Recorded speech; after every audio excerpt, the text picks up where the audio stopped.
Hollywood!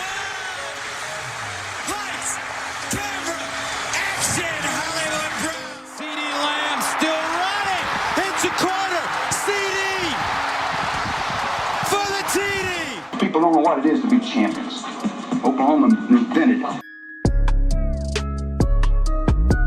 What's up, everybody? Welcome to Through the Keyhole, Oklahoma football, Oklahoma sports podcast. Now completely and utterly SEC.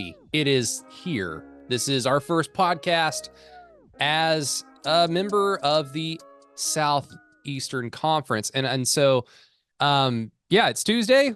I'm here. I am Brady. Alan Kinney's here. Matt Burton's here. Peyton Guthrie is taking a break because he's not SEC ready just yet, but he'll be SEC ready sooner rather than later. But we need to meet because, everybody knows it was huge yesterday. If you were around Norman, if you were around campus, and hell, if you were around Tulsa or Oklahoma City at some of these other OU sites during all the day of festivities, boom, it was everywhere. OU is now in the SEC. So I hope everybody had a really good Security and Exchange Commission day yesterday, because I know I did. But yes, you're listening to Through the Keyhole.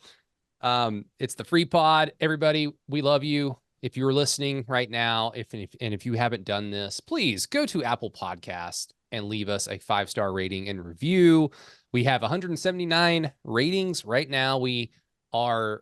This is like an unofficial count of the ones that I listen to, of all the OU podcasts that I listen to, and I listen to quite a bit.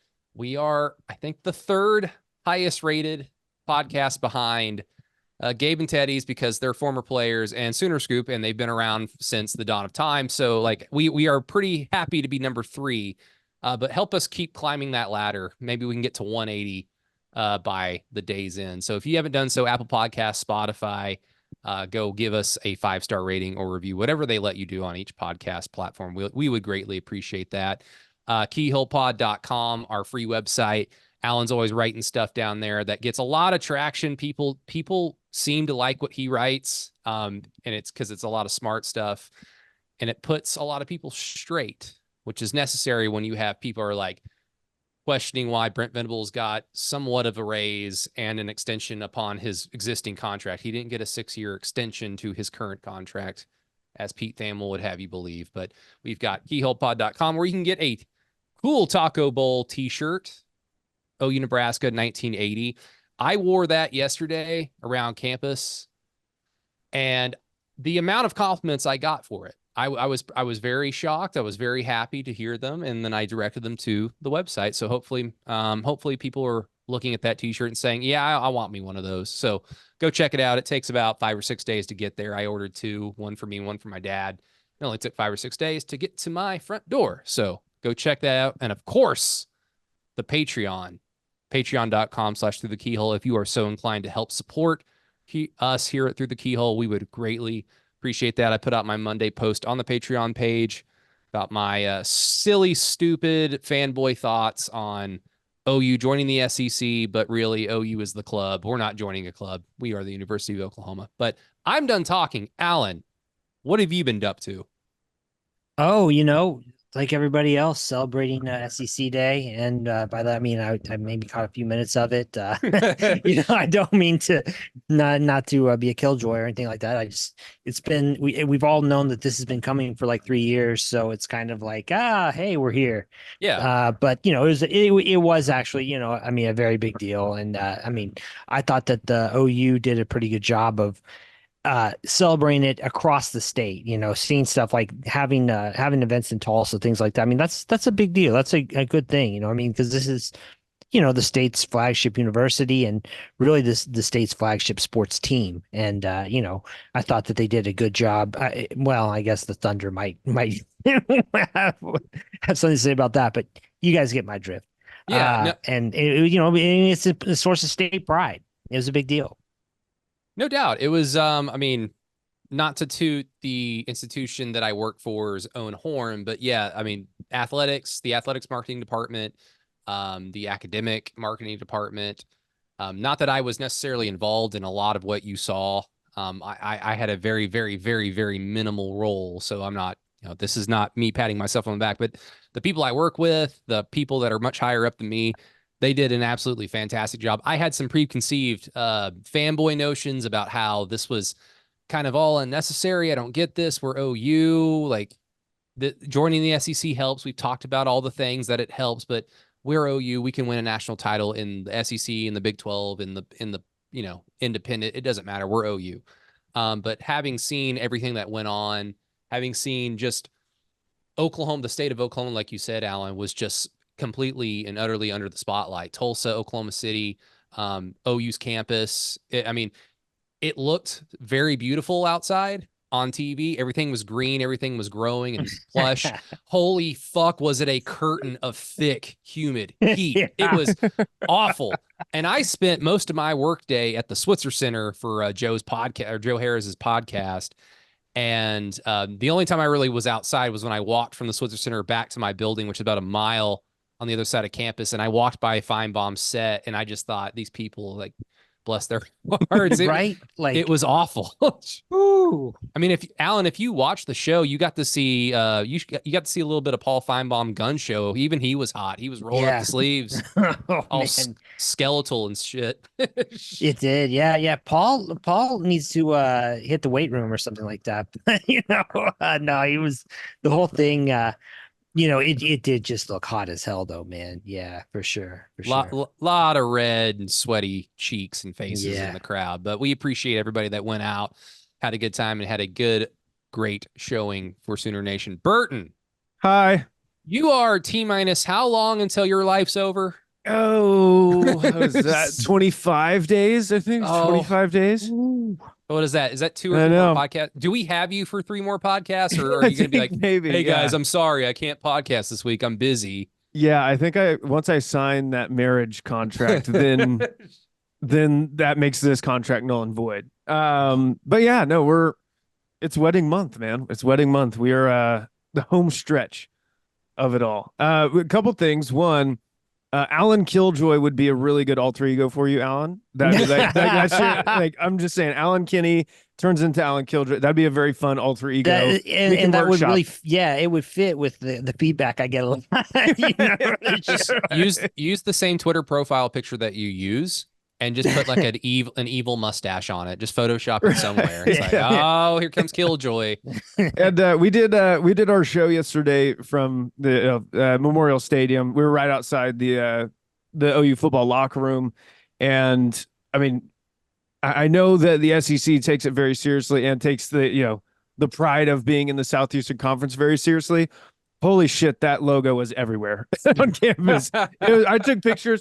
It was on the sidewalk. It was on, like, they had like spray painted on sidewalks. They had it everywhere. It was absolutely awesome to see. But shout out to, the banners that were up of all the all of the SEC schools. It was right by where Paul Feinbaum's setup was.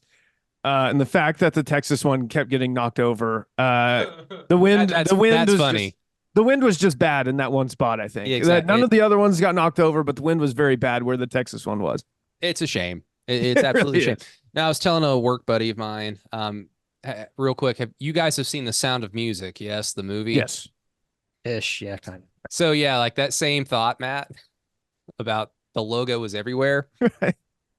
I was talking to a work buddy, and I was like, you know what? This is like that part in Sound of Music where the Anschluss happens, and all of a sudden there's just logos of something everywhere. Now, obviously, this is much better. This is much nicer. This is not awful. Depends on who you ask. Yeah, like If you ask like Oregon State and Washington State, or like some of the Big 12 schools, might be the same thing.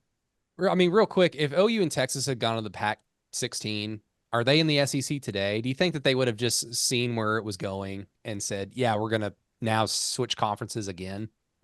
Or would the Pac-12, Pac-16 have been sustainable? These are questions we don't know. It's just food for thought. Real quick, though, Matt, before we get into the meat of the show, the Thunder, Sam Presti, it's like he hit a button and said, let us assemble the whites. Isaiah Hartenstein, not full white. I mean, his Not right. It is It's incredible what's going on with this roster. But hey, I don't think I've ever seen a better Thunder offseason, because the one where they got Carmelo and Paul was exciting and surprising. But when you thought about that team and the roster makeup, it's like it will work because it's Carmelo, Paul, and Russell. Right. But other than that, it was like, I don't know, though. So, are you excited to talk about SEC football and Thunder basketball, where they are by far the best team in the West on paper? Dude, they are on paper, man. Yeah. It's like, seriously though, this offseason, a lot of people are still mad that, they didn't go trade for Laurie Markkinen. They didn't go trade for, all He's these next. superstars, right? Yeah, he would fit in.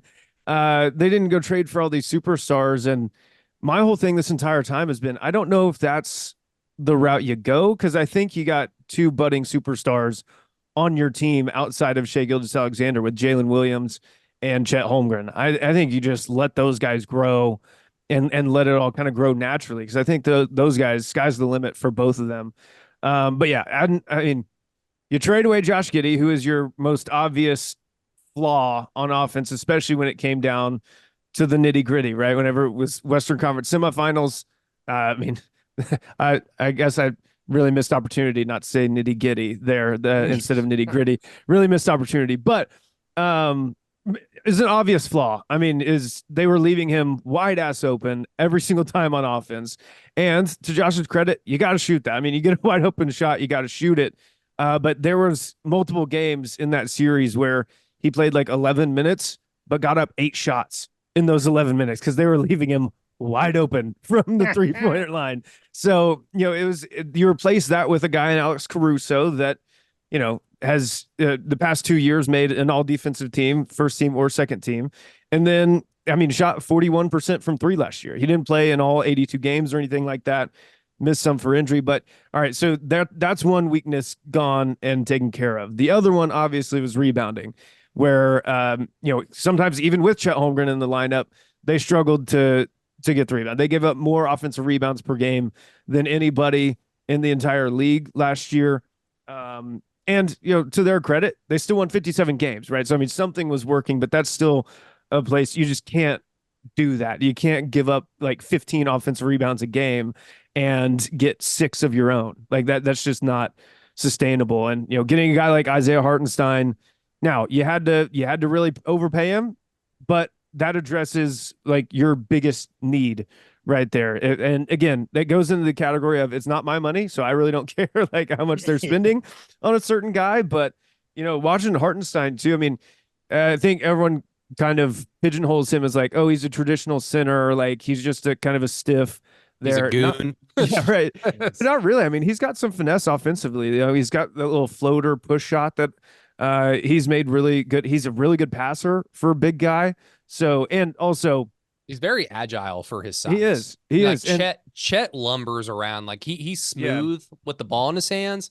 When he has to run side to side, like that's where it's like, oh, he doesn't know right. yet. But yeah. And if you look at Isaiah Hartenstein's like raw stats, just like points, rebounds, assists, like it's not going to be anything like too eye popping. But factor that in with. I mean, he averaged like just over 8 rebounds a game last year, but he didn't play. Like he wasn't playing 35 minutes a night. Now he was later on in the season and when Mitch Robinson went down. But I think, I mean, his per 36 numbers, I think were like, he's like over 12 rebounds a game. And not all of those are defensive rebounds. Like he attacks the offensive glass a lot. So that's just something that the Thunder need, man. And sneaky, so to end rant here, sneaky, very good job by them re-signing Aaron Wiggins and Isaiah Joe for the contracts that they did, because they're on some cheaper deals. Yeah, I mean, Alan, I haven't really seen any betting lines. Are the Thunder, like, because I think I said that they are by far the best team on paper in the West. Are they where the Celtics are or were at this point last offseason? Do you know off the top of your head? No. Right now, I think the Nuggets actually are still the betting favorite in the West. I think so. Ironically, I was just looking at it this morning. And I believe the Nuggets. I think okay. The champion, let's see here, the champion odds, I think it was like Celtics are the clear favorite, then the Nuggets, and then right behind the Nuggets is Philly. but so that's not necessarily the Western Conference, but the implication being, yeah, Yeah. they're the favorites. Yeah, I don't know about Denver anymore because I mean Thunder fans would know this. What you all feel about and I was a Thunder fan at this point in my life. When LeBron went to the Heat, I stopped being a Heat fan for that period of time because I don't like LeBron. But what Shane Battier is to Thunder fans, Contavious Caldwell Pope is to me as a Heat fan because one of the reasons why the Heat couldn't win the finals in the bubble was because KCP could not miss, kind of like PJ Washington against the Thunder in the semifinals this past playoff run. But no, fun for the Thunder. Denver being number one, that's interesting. We'll see if that holds up. But gents, the day, like we mentioned, it finally came. It has finally passed us. And now it's ancient history. OU's been in an SEC school now for 24 hours and we haven't won a game. So someone needs to be fired. Haven't lost either. Oh, well, God. All right, Sorry, Matt. my bad. Glass half full. Glass half full. Goodness. I guess that will have to work. But no, Alan, I mean, I'll be honest, it feels very surreal because, like Matt mentioned, like I kind of joked around, like seeing the SEC logo all over the place on campus. It's definitely, it doesn't feel right in a weird way, even though we have been kind of addressing OU football or looking at it from the perspective of how do we stack up in the SEC for the last 3 seasons, 4 off seasons. It's been a long time coming, but now the day has come and gone, Alan. It feels very odd because I guess, if you're a sports fan, to me, I think a lot of your perspective or your opinions are based on that sweet spot in your life when you were like 12, 13, 14, 15. Like that's how a lot of people will view the sport of like who was good back then. You probably still have like this idea that they should be good because in your formative years, that's who was good. The SEC when I was, 12, 13 and 14 was good. It wasn't what it became. It wasn't this juggernaut. But it just, to me, it just seemed like a very regionalized part of college football.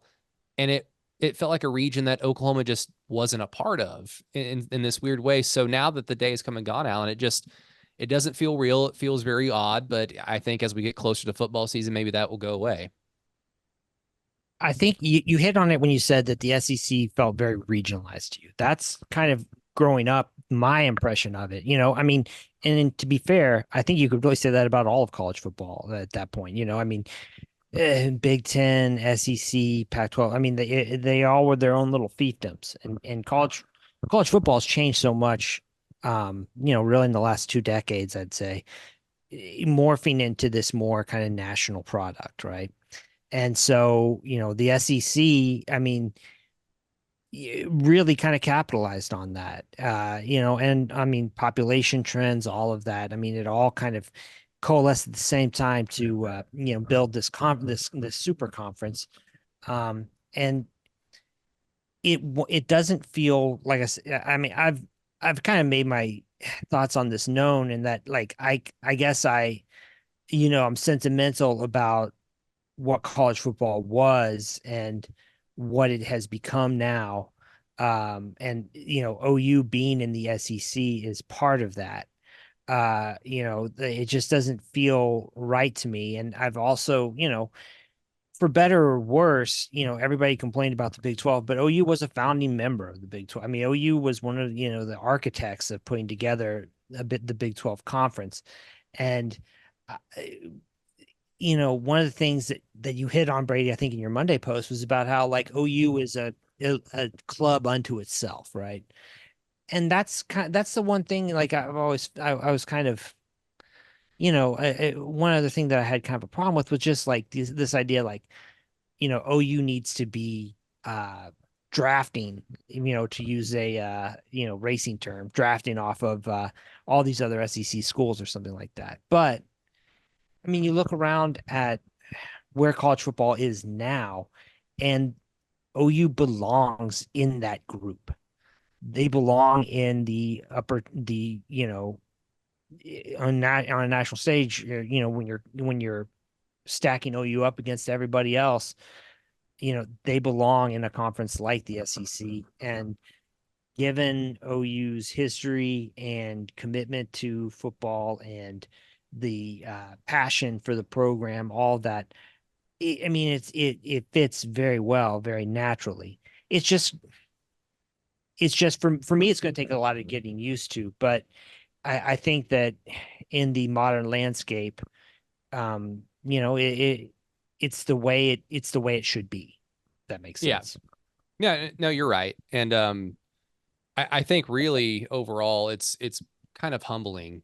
And I've kind of felt like OU as a program over the last, especially over the last decade, needed some moments of being humbled because we were able to get away with, sinning against the sport, in my opinion, of like, yeah, we can just outscore people and that's fine. That's good enough. And OU can do that in the Big 12. And hell, they can do that really in the scope of college football and still be one of the top 10, top 15 programs in the country any given year. And we have no doubt certainly been that, for the longest time. But it's humbling because like you mentioned, being a founding member of the Big 12, I can never really definitively get it down right. But when they joined the Missouri Valley Conference, like that conference split off at the same time. And I think the Big 8, Big 12, and the current Missouri Valley Conference that exists to this day share like the OG Missouri Valley Conference as like that's where they both started from, even though there is a same, I don't know. It's just really odd. College football used to be very weird, but OU founds the Big 7, which becomes the Big 8, which becomes the Big 12. And this was OU's conference. And yes, Nebraska was really good for like a 2.5, 3.5 decade run, maybe late 60s to the late 90s. But this was still OU's conference. And now we're going to a conference where we are not historically the top dog. And kind of going back to what I was talking about earlier, when I was 12, 13, 14, and 15, for the longest time, like I always knew the pecking order of the national championships that are real, not the ones that Alabama used to claim. Like back in the old message board days where people would make fun of Alabama fans for claiming all this dumb bullshit, these bullshit national titles. Like they have since won a lot of them that are legitimate. But it was always like Notre Dame had 8 natties, OU and USC were tied right behind them with 7. And it was like, okay, we just need one more to be tied for first in college football history for national championships. And that has since gone out the window with Nick Saban during the 2010s and the early 2020s. And so writing that post, Alan, it was very humbling to just understand, like, yeah, even if Oklahoma hits the ground running, which they very well could in year 1, and if not, definitely in year 2, this is not our conference. It's Alabama's. And until we beat them and win multiple conference titles and win multiple national championships, if we are able to, it will still be their conference. So I mean, it's extremely humbling in a weird way. Yeah, and let's be honest, man. OU could win the next 10 SEC titles. It still won't be OU's conference. You know what I mean? Yeah. Yeah. It's just, and my point being, I mean, like the heritage, all that stuff. I mean, it's just different. And maybe it'll turn out to be better in the future. I just, it's just a different kind of. I mean, it just, I'm trying to think about the best way to put it. Like, like in the NBA now, when everybody complains about, oh, so and so's joined a super team, or Kevin Durant leaves Oklahoma City to go to Golden State, which had just won the title. It's like, yeah, okay. I mean, you didn't build that. You know what I mean? Like Michael Jordan, he puts Scottie Pippen, those guys, like with the Bulls when they had a great run. Like they came together, and Jordan was the foundation of that team, and they all kind of when they're like OU feels to me sometimes like when if you have to like join another conference to stay like competitive or to compete, it just feels like you're kind of trading on somebody else's accomplishments. And I think though that what we'll end up seeing as time goes on is that OU will be an asset to the SEC. OU will be, I mean, a power program within the SEC, really in a conference full of power programs. Not, I mean, for example, when Texas A&M went to the SEC, it was very much a move to like establish their brand, I think, in college football and to do something different, to get that jolt. Manufactured advantage. Yeah, and so well, yeah, I mean, for lack of a better term, right? And so that's what I mean. I don't see OU doing that. This is more like this is how college football is going to be from here on out, as opposed to trying to, take a little of that shine for themselves. As far as like the feelings of like OU fans, Alan, I mean, I think you hit the nail right on the head, but like, let's not forget, like Brady, you mentioned what, or 12 to like 15 years old. That's like, your prime years, right? Even into like high school, maybe college and all that stuff. Like your prime years of being a super fan. College football is magic back then because right. like they look like superheroes to you. Like, right.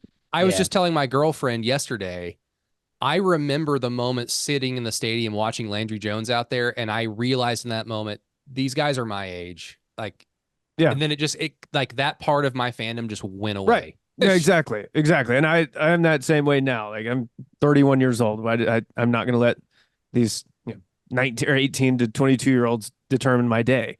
Yeah. But no, but how many of those years, just growing up and doing all that, did we just like screw the SEC? Like, yeah, screw the SEC. What do you mean? Like, okay, yeah, they're big and bad. Yeah, well, we're Oklahoma. Like, what do you mean? Like, we're Oklahoma. We can stack up with anybody. Like, so I think there's a little bit of that of like we spent how many years since the SEC, really took over and started like what, the mid to late 2000s, and then have kind of had a stranglehold on it ever since. A lot in part thanks to Nick Saban in Alabama, but I think there's still some of that in the OU fan base. I think there always will be, of just like, no, I mean, obviously it hasn't worked out for OU in the college football playoff against SEC teams, but shit, any other time they go up against an SEC team, it feels like they just absolutely take it to them. And then I remember being at the Sugar Bowl where Trevor Knight beats Alabama, and we're doing the mocking SEC chants and all this stuff like that. Like, I think that's part of the struggle as well, of just like, well, we're kind of joining the dark side. Yeah. Well, like at that time and place, like like mockingly chanting the SEC made a lot of sense, especially with like OU. Other fan bases that have done it when they happen to beat an SEC school, like like OSU beat Mississippi State, I think, to begin the 2013 season, and I'm sure OSU fans were chanting SEC. OSU has just never really been at the table, though. Like, OU is the damn table and has historically been that. And once ESPN got really in bed with like controlling the sport, which coincided with the SEC growing as the premier power conference in all of college football, as an OU fan, you're kind of just left with, we shouldn't have to defend ourselves, but we feel like we have to, because all anybody is hearing is SEC this and SEC that. It's like, no, if you want to go play quarterback, come here. If you want to win a lot of games, come here. If you want to, like, at one point, if you want to tackle really well, come here. And then that went away for a little bit because it got boring, I guess. But it just got to a point where we felt like we had to like overtly defend ourselves, despite the fact that we are Oklahoma. And that's why it kind of is easier to stomach. Like, well, if this is the power conference, then we need to be in the power conference because we're Oklahoma. If it was the Big Ten for some reason and not the SEC in some weird scenario, I would personally hate it. But it's like, we're Oklahoma. We deserve to be on the biggest of stages possible in order to set us up for future success. And that's what we're doing. So yeah, like retroactively, I mean, I'm pretty sure I probably mockingly chanted SEC, but again, it like Alan, it just kind of came from a place of we shouldn't have to defend ourselves, but here we are doing it because of optics. Yeah, you're 1,000,000% right on that. I mean, and the thing of it is that part of the thing too is that you see now so much of what the SEC had to adapt to, the things that were, that the occasional, lapses they had on the big stages, you'd see occasionally it was because the teams were doing what the Big 12 teams were doing. Like the Big 12 became this hub of innovation, I think, in the sport. And OU had a very, very large hand in that, probably the biggest. And so, you think about it in that respect. And, I remember listening to coaches, like Brett Bielema would be like, "Oh my God, it's so hard, in the SEC." And, and I remember thinking though, like, yeah, but being the SEC also conveys to you like all these natural advantages. And like, I'm sure that you're not talking about how hard it is for you to win 6 games when you're out recruiting. I'm sure you're saying, "Hey, we play in the SEC," when you're trying to bring kids into the program there. And like all that stuff, the idea that like, you know, programs like South Carolina or Kentucky or whatever, and for them to be catching strays, but like this idea that they were on the same footing as a program like OU because they played in the SEC, like, to me it always rubbed me the wrong way. But I kind of also appreciated the opportunity to, like, put those programs in their place. And OU did really well outside of a handful of very high profile guys, When everybody happened to be watching. yeah. We understand why we have a reputation sometimes. No, it's yeah, it's I mean it is the opportunity, it's the opportunity of a lifetime that OU as an institution seized upon, knowing full well where the wind was blowing, and it's going to set us up for future success. But It's necessary. It's necessary. Yeah, absolutely. It's just going to take me a minute, I guess, to kind of get out of the frame of mind of being so bitter that, like I could probably, if I gave myself some time, I could find some specific examples, but I think you will all kind of remember your own as I start talking about it. But just going into a season knowing full well, okay, like every few years where OU has a stacked roster, experience at quarterback, a great quarterback, and you've got everything in front of you to contend for a national championship, and you go like, okay, we have the most talent, we should win all these games. B, we're probably going to lose one of these motherfucking games because we're OU, and that's just what happens. C, if we do lose that game, we need to then crush everybody afterwards, because if an SEC school loses, they will kind of get credited for it at the end of the year when we are trying to split hairs, because it's like, well, they lost to Georgia. Quality losses between the hedges by, 13 points, and it was a really tough, hard-fought game.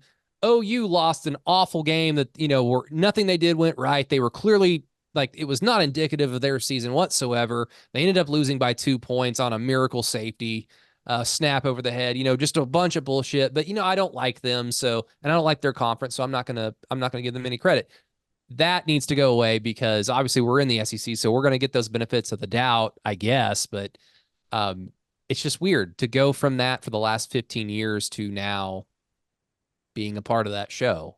But I mean, who knows how it's going to work out. But Matt, you talked to about every sports coach under the sun on the radio, or at least the franchise did. Everybody went to the car wash, but it was a car wash show. Yes. The thing that I kept hearing from, essentially each coach is just being excited about the level of competition. And I think that hits on, the thing that we have been wanting OU to be about. And it's just, and, I've talked about it in so many different ways. Alan has as well. He's written about it as well. But again, OU's going to lose games in the SEC. They're going to lose games next year, whether that be 1, 2, 3, 4, God forbid any more than that. We will find out. But when they do, it's all about, okay, well, what lessons do we learn from this loss? When you lose to Kansas on the road, when you play like shit, like, there aren't that many lessons to learn other than, like, we didn't play well. Well, that's frustrating. If you lose to Auburn because their edge rushers can't be blocked, it's like, okay, we need to get better on the offensive line, because we're going to see a whole lot more of that moving forward. So, I mean, Alan, like, now that we're in the SEC and now that it's real, I mean, what is the benefits, in your opinion, not necessarily putting the patch on their jersey and then recruiting and then the money and all that stuff, the prestige or whatever, but like, what is the benefit of, how can you like tell an OU fan to look at that schedule that looks very difficult right now and say, no, you should be thankful and happy for that. Not just because it might be more entertaining than Iowa State or Texas Tech, but why should they be thankful for that advance or for that opportunity, in your opinion? Well, I mean, we've talked about it a bunch, but it really is like an iron sharpens iron kind of situation. You talk about what, essentially like soft launching the program, Brady. You've mentioned that, into the SEC, or like, I kind of look at it as like stress testing, like you mentioned, you'll see where you're deficient, where you need to get better, that type of thing. But like in the long run, the good news there is like you're not always going to be the favorite. And like you're going to be doubted at times. You're going to, I mean, you're never going to get this presumption anymore. Like, oh, well, you should be stopping all these teams. Like that's done. That's over. And it sounds like an advantage, right? To be in a situation where it's like, oh, you're so much more talented than everybody else. But it's not the kind of scenario where it's bringing out the best in you, right? I mean, I hate to go back so far, but OU in 2000, that team, like the number of like quality opponents they played that year was, I mean, it was crazy. I mean, Kansas State was excellent that year. Texas was good that year. Nebraska was number one in the country when OU beat them in Norman. And OU had to then go beat Kansas State again in Kansas City. They had to, go beat Florida State in Florida. But like that team played, the challenges brought out the best in them. It made them sharper. There weren't any games where you were looking at it thinking, okay, well, they're going to go in and they can kind of just get by here. Like that was just not really on the table at that point. And that's the part that I'm interested in seeing how OU responds. I think they'll respond well, especially as the years go by. That's the hope. I mean, I don't know. Because I mean, a lot of comparisons have been made about like the early days of the Big 12, or especially around that time where it was like, yeah, like that was the SEC of the day, where a lot of the best players in the country were in the Big 12. They just basically stayed home in Texas, and the offenses of the day, which plays into the defenses, the offenses weren't, of course, as sophisticated as they became. So there wasn't, there weren't that many like advantages built by lesser programs or in conferences where, okay, we're not getting the best talent. So let's run this funky offense to counterbalance. So a lot of the best players were staying home in the Big 12, and the Big 12 teams got to feast off of that. And yeah, I mean, OU going through, Red October, I think A&M, I think they were like a 2-loss or a 3-loss team going into that game.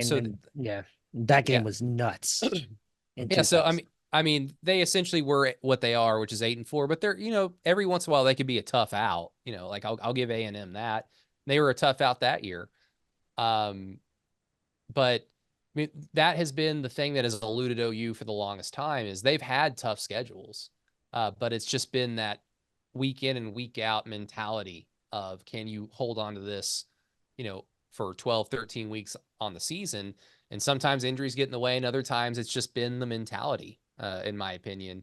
And that can't happen in the SEC whatsoever, because, the next team has 2, 3 NFL, first, second, third round picks on their offense or their defense. So you got to be ready for them. Now the obvious, I guess I would say the obvious thing you'd want to avoid is, you don't lose to Tennessee and Auburn, and because, right out of the gate, because then you could potentially torpedo at that, just like nothing works, nothing's going right. So that's the fear. But hopefully, like you said, Alan, it brings out the best. But I mean, Matt, is there anything before we get into something that Joe Stiglione said that I know everybody really loved, but before we get to that, is there anything about, now that the SEC is real, that you didn't necessarily think of prior to yesterday, but now you're like, whoa, like this is now a thing that OU is going to be about or going to do. Right. Yeah. I guess I have to start watching Paul Feinbaum. That was one that just that that popped up yesterday.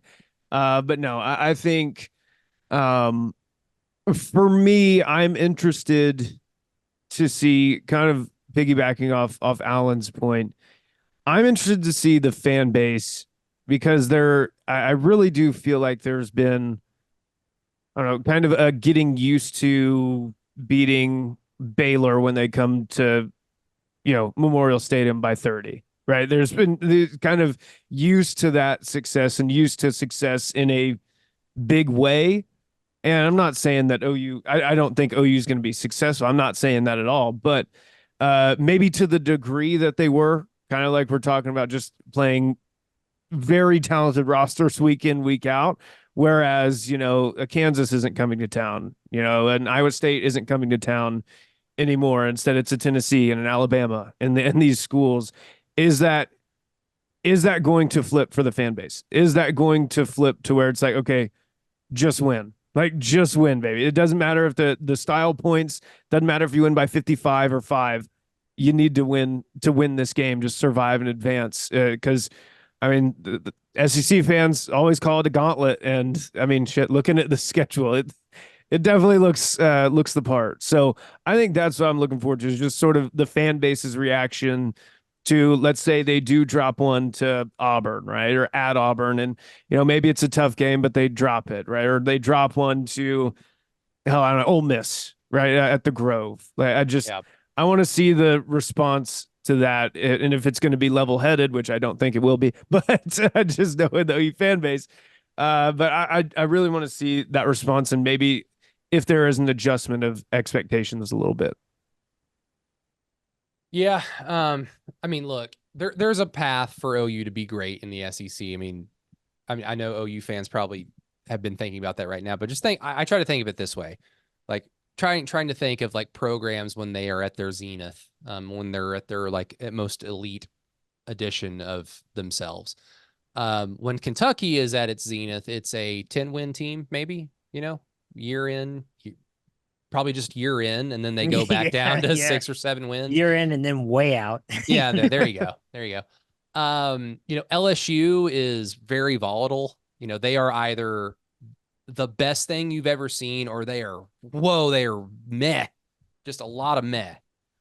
Some of that's culture, some of that's history, some of that's just kind of like luck, I guess, but that's just what they are. They're not necessarily like a very consistently great program. But Alabama, similar to Oklahoma historically, not in the last 12 years. I mean, just in 100 some odd years of college football, they're essentially about the same. Alabama has been so much better than the entire sport in the last 10, 12 years, and they have taken over Oklahoma in that respect as well.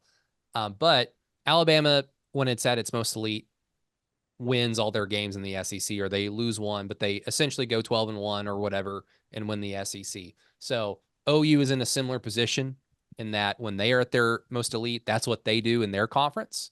So we can continue that. You just got to get everything in line, and hopefully Brent is the guy to put everything in line. But speaking of Brent, let's talk about his predecessor, because his former boss, Joe Castiglione, alluded to him on, not on Feinbaum show, it was Dari Noka's show or whatever. It was the one in the stadium. I think Joe's line was something about how every OU coach was in lockstep or looking forward to the move with the SEC, and then there was a pause, and he was like, and then the coaches who weren't into it aren't here anymore. Then he kind of Lon Kruger catching a stray there. I know. He just fell over his slot machine in Vegas. Said, "Sir, I retired. How dare you?" Anyway, was Pete Hughes also like in this conversation as well? Was this, could Pete Hughes be, could that apply to him? Yeah. I guess so. When was he let go or left? I can't remember. Who I don't know. Pete Hughes sucks. Anywho, everybody's like, "Oh, Lincoln Riley." So Alan, when you saw that clip or when you heard about it, were you like me and just kind of like, I'm just blanking on his name. Who's the national writer, not Feldman, who does all the the deep dive feature stories on Lincoln Riley whenever he needs to cry on someone's shoulder? Who is it? Oh, well, no, there. I Is it mean, Mandel? well, he's looked at like Dennis Dodd, right? Yeah. Man, I think Mandel maybe has done one. Same with, I don't know. I mean, he's gone through a lot. Like he's kind of like reaching down recently. Like I think he just did one with like somebody on through like Steve Wiltfong. So like he's going kind of through the whole like. Peyton, hey, if you're listening, Peyton, at this point, like check the Keyhole email account. Maybe Lincoln Riley has reached out to us to do like, hey, I'd like to jump on your guys' podcast to get some things out in the open. He's asking Steve Wiltfong if he can stop losing 5-star Yeah, commits. yeah. Can you just rate my guys as 5 stars, please, and make them defensive linemen? Just typo. I ask you for a typo. No, Joe said that, and I'll just get my thoughts out of the way. It's funny. It's cool. If it were up to me, we're in the SEC now, and clearly Lincoln Riley is doing this, which is great podcasting, but I am like, roller coaster is going down. It's going down to hell. And Brent Venables in OU has the appearance of doing this. They're going up the stairway to heaven.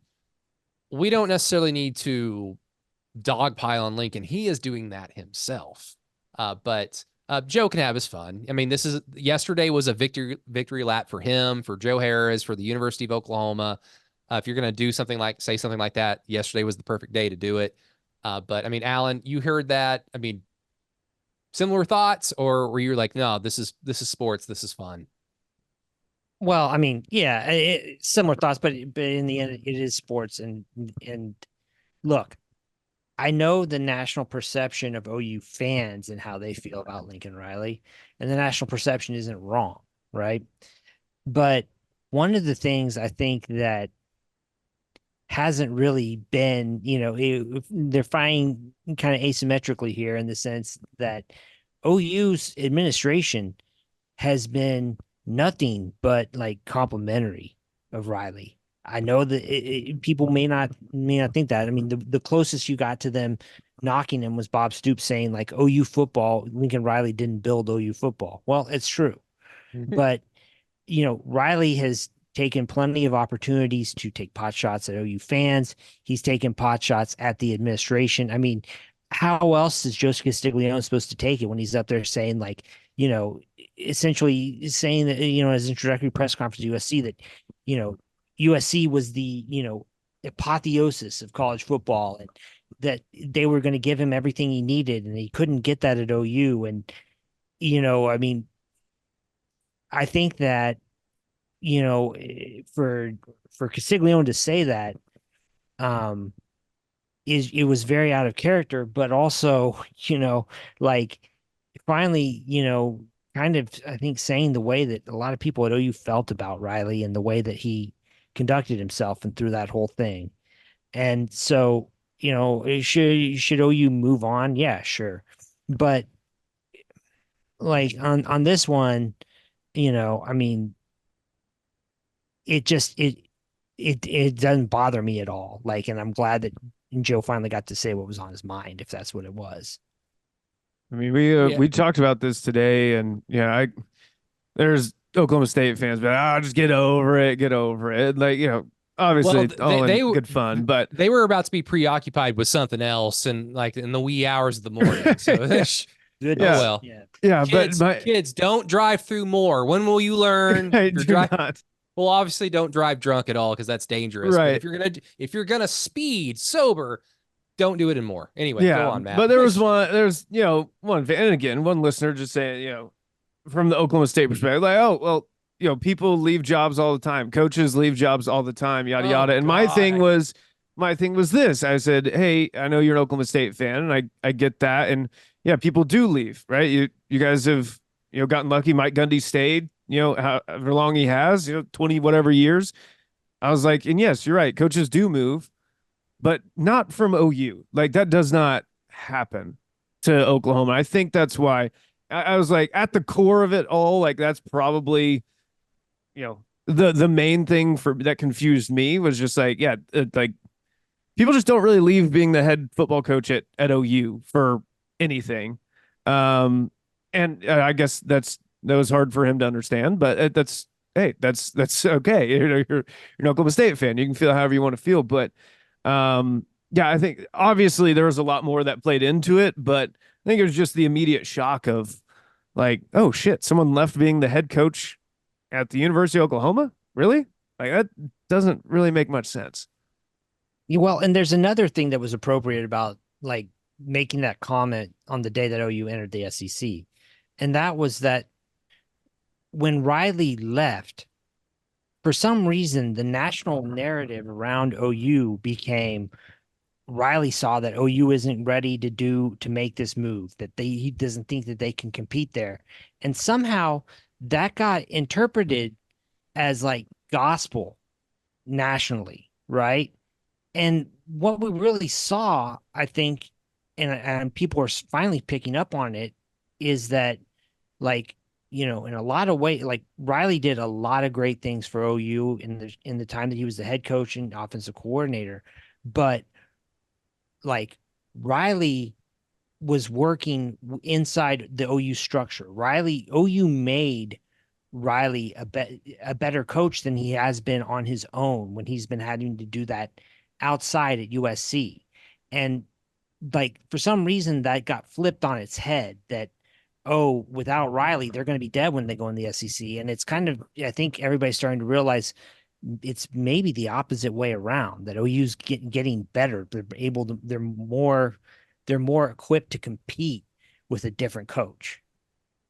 Yeah, I mean, I think rounding it up with kind of I guess the theme of this episode to what we were talking about a little bit earlier, just this need to defend ourselves when we don't need to defend ourselves. Because like you're right, like Lincoln Riley leaves, and then there's all this bullshit that gets plastered onto the wall and it sticks. And I think a lot of it just kind of comes down to, because that would be cool, that would be a fun story. Like, oh, this whiz kid, like genius offensive coordinator, head coach guy is so smart that he sees where the wind's blowing with OU and it's not a good place. And that would be news because OU's never been bad since I've been alive. So that's a great story. Plus, sexy, cool offensive guy. He's going to go to LA, and I'd rather go call games in LA or go cover games in LA than Norman, Oklahoma, quite frankly. So wish casting. So that's, it's kind of why those things started happening. And then OU fans are kind of left going like, no, like the defense wasn't getting addressed. Like that was still a problem. If we have the best quarterback in the country, it gives us a fighting chance, but we've seen where that can take us. And it's to the doorstep of greatness, but we can't get through the damn door, unfortunately, even with Baker Mayfield, even with Kyler Murray, Caleb Williams, Jalen Hurts, it didn't matter. Just, Lincoln wasn't addressing what needed to be addressed. And maybe this could be a best case scenario. Maybe it's just a mutual beneficial parting for both parties. But unfortunately for Lincoln, it has not been beneficial for both parties. It's been really beneficial for one of them, and that's been OU.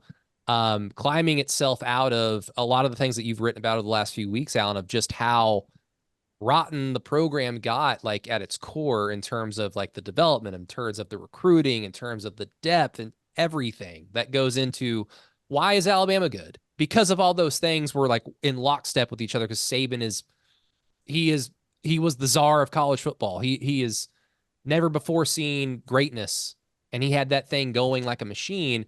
OU hopes to someday be in some type of category like that. But in order to do that, Brent has had to climb out of the hole that, Bob had a little bit to do with, like you don't need to go that far back. But Lincoln, of course, really poured gasoline on it by just trying to essentially say, I can shortcut to a national title if I have Caleb Williams, if I have Kyler Murray. And it almost works.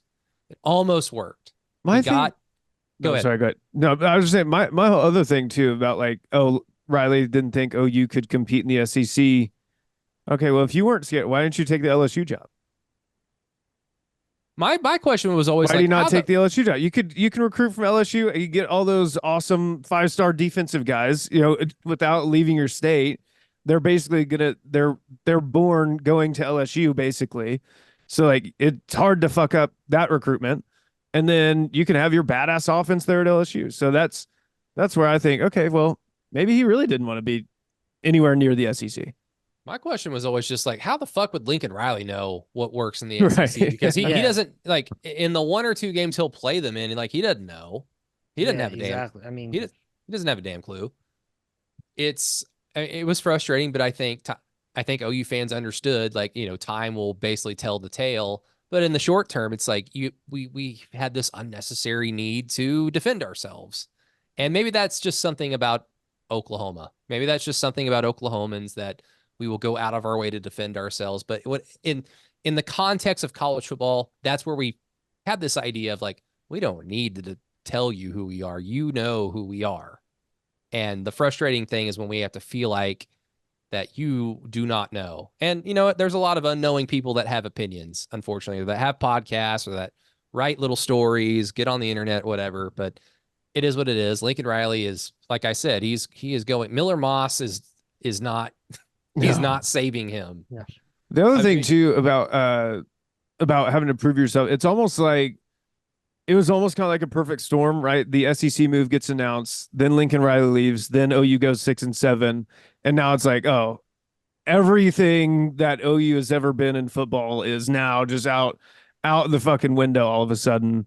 And they're not ever going to rebuild. Oh man, like how could they ever rebuild from doing this? And it's just like, I think that's what gets more annoying about it. To your point, Brady, of just like always having to explain yourself and being like look at all this shit up on the walls that we have here. Look at all these trophies. Look at all this stuff. Like, you think one bad year is gonna just Yeah. like derail all of this? No. And to certain people out there, national media, yeah, that is exactly what's happening right now. And it's like Mugatu and Derek Zoolander. Like I feel like I'm taking crazy pills right now. Like, No, we're gonna have a behind the scenes production meeting right now, Alan. If this interests you, I would really love your writing expertise to go down this route, because something I've kind of thought about, because it's been a talking point, like how Brent is 2-7 or whatever in one score games, something like that, not good. And that has been something that has frustrated us in the short term whenever we do our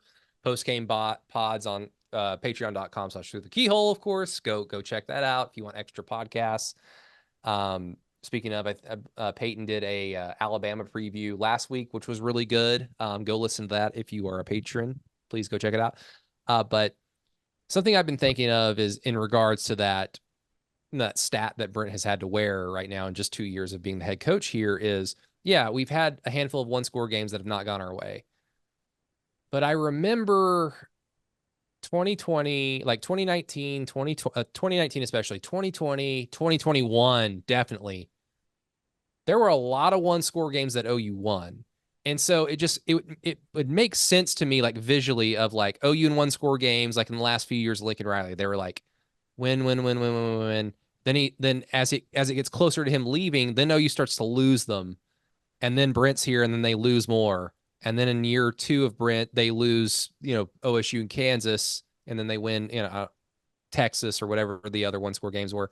And to me, it seems like it could potentially flatline right there and rise back up, because that makes sense according to everything that you've highlighted in your articles about how, hey, everyone that left the program when Lincoln left wasn't good. Everybody that Lincoln recruited basically wasn't very good. Like, his best recruiting classes were not very good. So when you have a roster of those types of players, you're going to be in a lot of one-score games because you're OU, you have the best quarterback in the country, so you have a puncher's chance in every game, but you're probably going to be in a dogfight at the end of the day. And the further it got into the Lincoln Riley experience, the closer you got to those one-score wins turning into losses.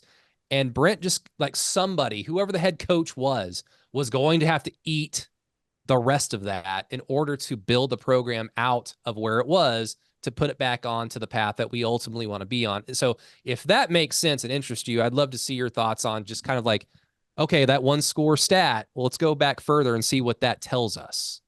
Yeah, no, yeah, I'd certainly like to write about that. And I mean, I have my own theories on that. Who had a great record in one-score games was Mac Brown at Texas.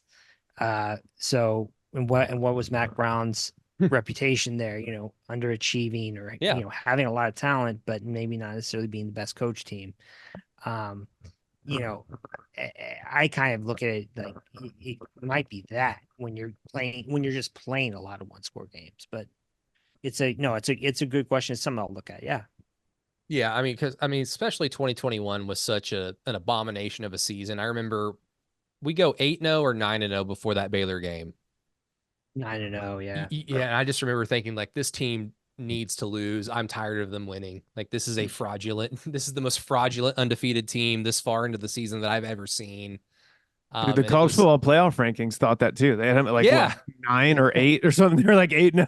Just like And I remember thinking like, well, maybe this will wake this team up. Little did I know that the team was led by a charlatan. So like it didn't matter. Maybe the players were like, oh yeah, we're motivated now.